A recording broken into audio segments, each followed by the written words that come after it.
जय हिंद साथियों, स्वागत है आप सभी का आज की इस क्लास में। और आज अपना जो टॉपिक है वो है प्रवास। ये जो टॉपिक वरिष्ठ अध्यापक भर्ती परीक्षा का एक महत्वपूर्ण टॉपिक है, जनसंख्या एवं प्रवास। तो हमने इससे पिछली जो क्लास हुई थी, इससे पिछली क्लास जो थी यूएनए को थी, और यूएनए से जो पहली क्लास थी वो थी जनसंख्या की थी। उसमें जनसंख्या हमने कंप्लीट कर ली है। आज की छोटी सी क्लास है, 20 मिनट की क्लास है, छोटी सी क्लास रहेगी। इसमें हमने प्रवास जो टॉपिक लिया है, जो रिपोर्ट लिए 2024 की है, हो सकता है कोई नई रिपोर्ट आ जाए तो उसमें हम दोबारा अपडेट में करवा दूंगा है। 8% आपको रिपोर्ट 2024 का टॉपिक पढ़ेंगे, और इस टॉपिक के साथ साथ हम थ्योरी पढ़ेंगे, अपडेट रिपोर्ट पढ़ेंगे। इसके अलावा अभी संस्कृत डिपार्टमेंट का जो पेपर हुआ या इससे पहले जो एग्जाम हुआ था, उस एग्जाम में इसके जो प्रश्न पूछे गए हैं हम उनकी भी चर्चा करेंगे।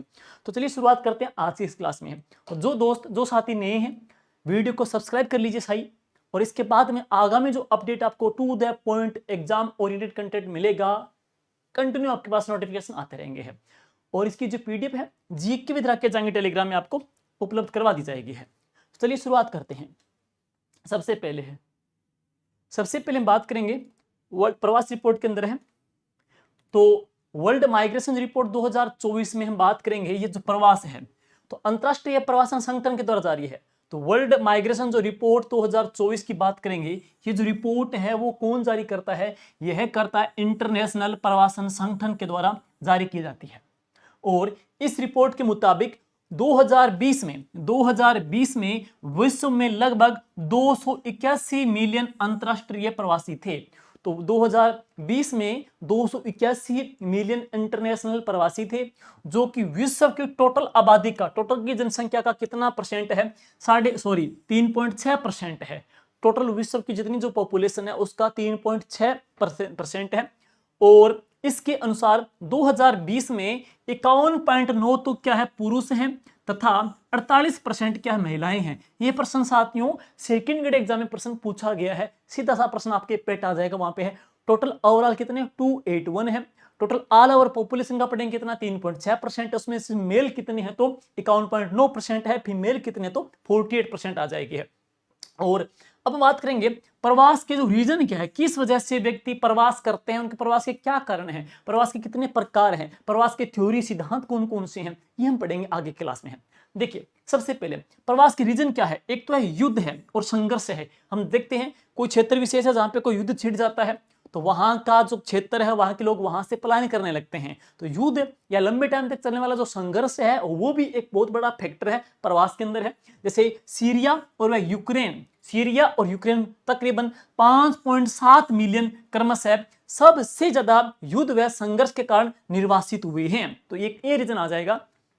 नेक्स्ट है वर्ष 2022 के अंत तक है, वर्ष 2022 के अंत तक है वैश्विक स्तर पर कुल 35.3 मिलियन शरणार्थी थे, और जिनमें से 29.4 जो मिलियन है यूएनएचसीआर के अधीन थे। और इसके बाद में है सर्वाधिक जो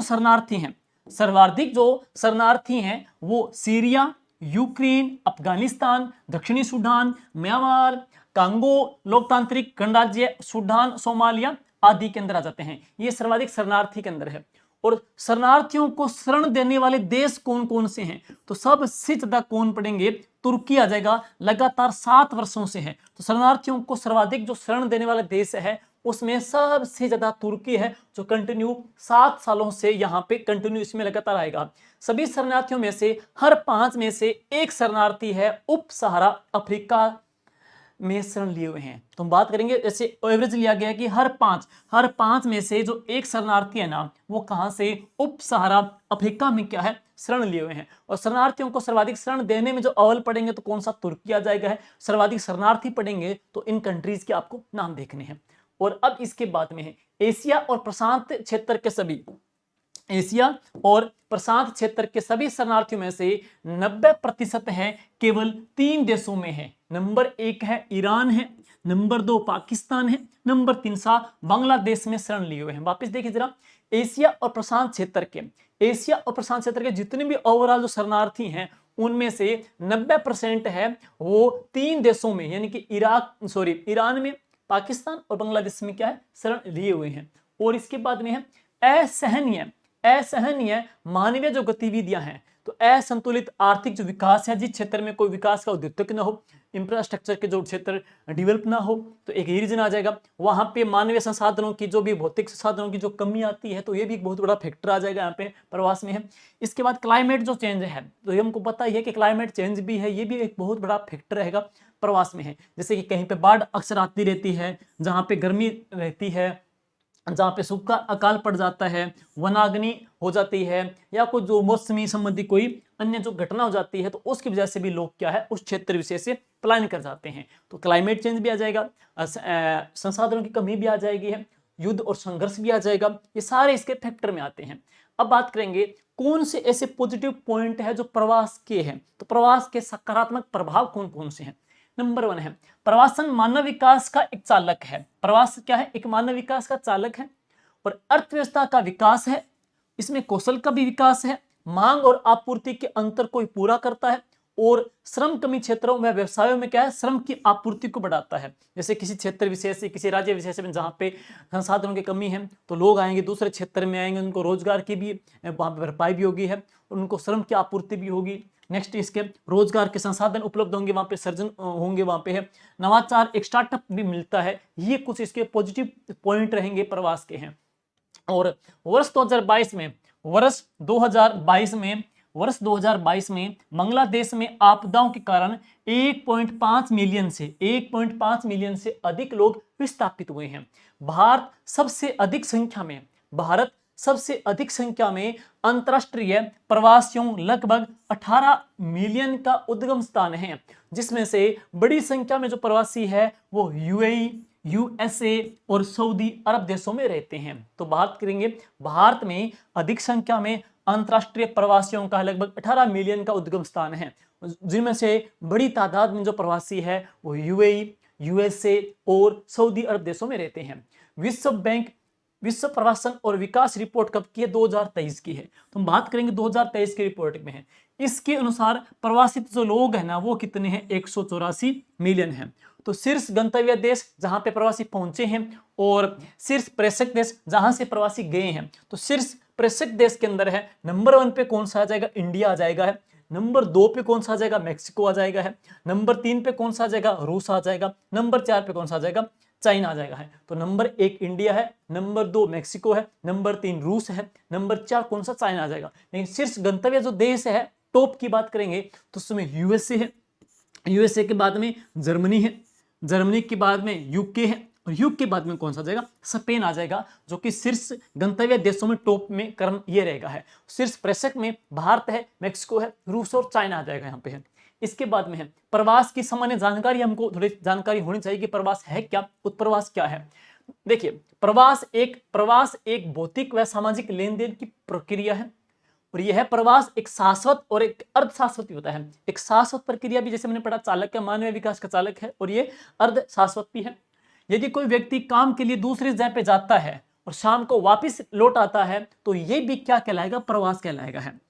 प्रवास के कितने रूप होते हैं, प्रश्न आ जाए प्रवास के कितने टाइप हैं, तो प्रवास 3 प्रकार का है।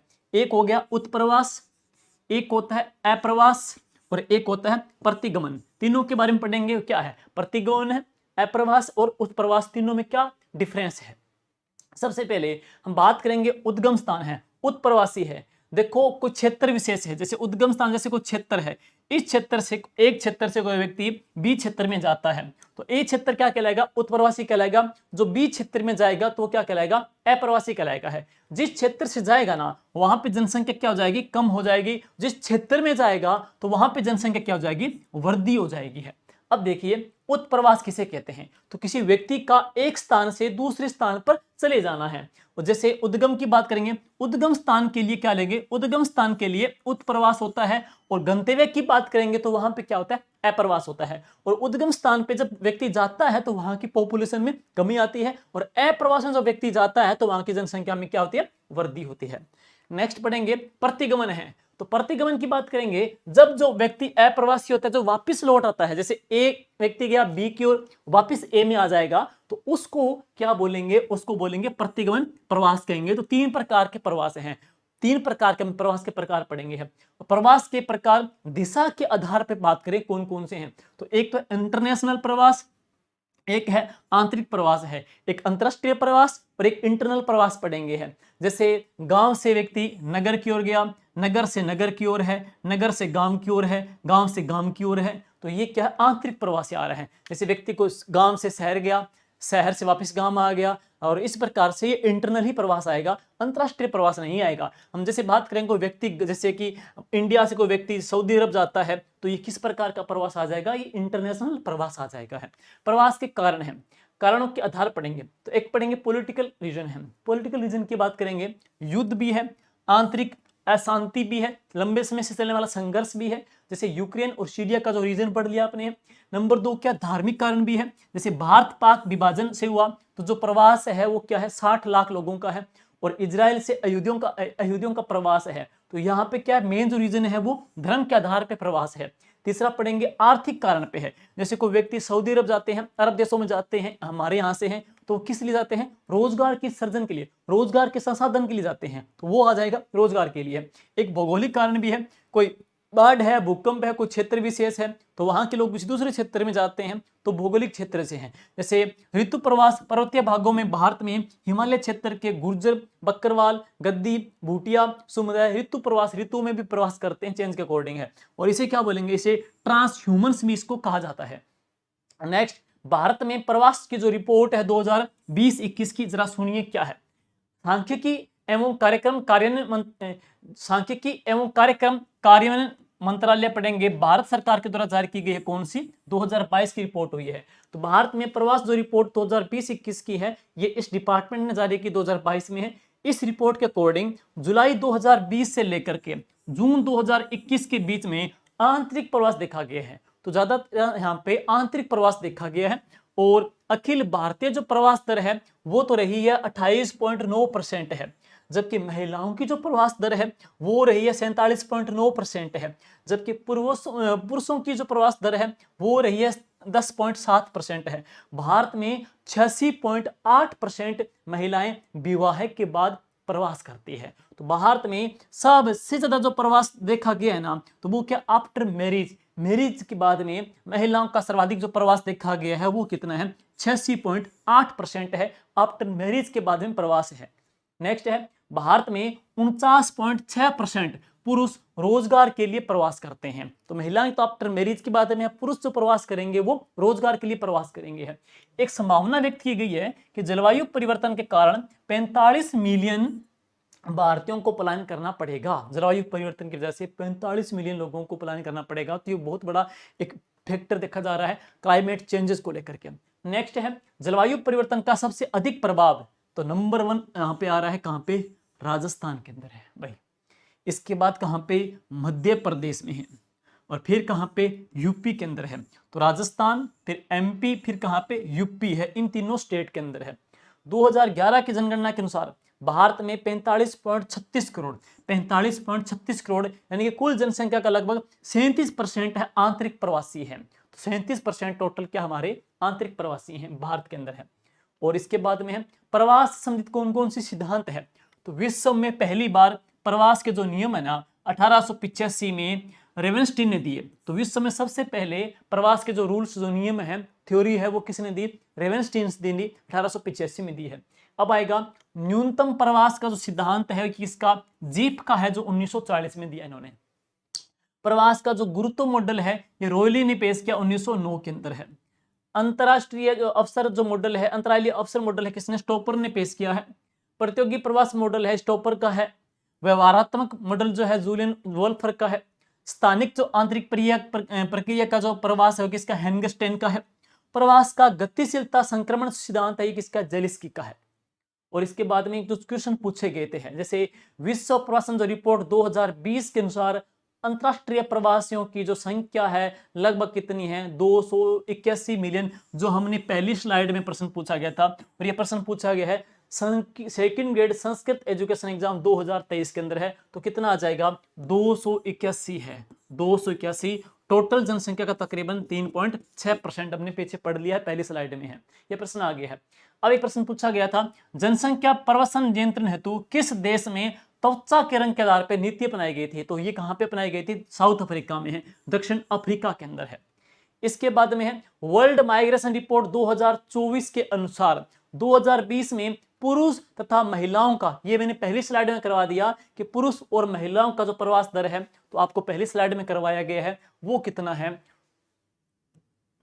तो वो कितना है, इसमें देखो 51.9% है और कितना 48% है। तो ये प्रश्न पूछ लिया गया एग्जाम में है, तो हमने वो फैक्ट डाले हैं जो एग्जाम में पूछे गए हैं। तो शॉर्ट एंड इजी सी छोटी सी स्लाइड है, इसको आप अच्छे से देख लेना, आपके काम आ जाएगा है। तो 51.9 और 48% है। ये प्रश्न अभी librarian grade 2 second grade exam 2025 में पूछा गया है। शॉर्ट एंड स्वीट छोटी सी क्लास है और उम्मीद करेंगे ये क्लास भी आपको पीछे की क्लासों की तरह आपको पसंद आई होगी।